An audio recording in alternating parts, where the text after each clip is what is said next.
गाय की सेल्फी मुहिम जोई। क्या आपने कभी किसी गाय को सेल्फी के लिए पोज करते देखा है? नहीं? तो ये कहानी जरूर सुनिए। हमजा एक सेल्फी का दीवाना बच्चा ईद के लिए सबसे मुनफरिद गाय ढूंढने निकला।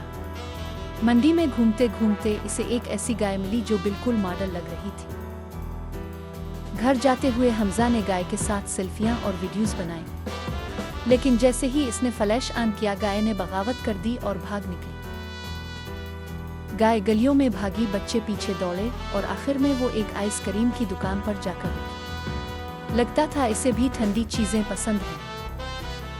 अब आप बताएं, क्या आपने कभी किसी जानवर के साथ ऐसी मुहिम जोई की है? अपनी कहानियां कमेंट्स में बताएं और इस वीडियो को अपने दोस्तों के साथ शेयर करें ताकि वो भी हंस हंस कर लूटपोट हो जाए। और हमारे चैनल को सब्सक्राइब करना मत भूलिएगा ताकि आप ऐसी मज़ीद मिज़ाहिया वीडियो से लुत्फ़ अंदोज़ हो सकें।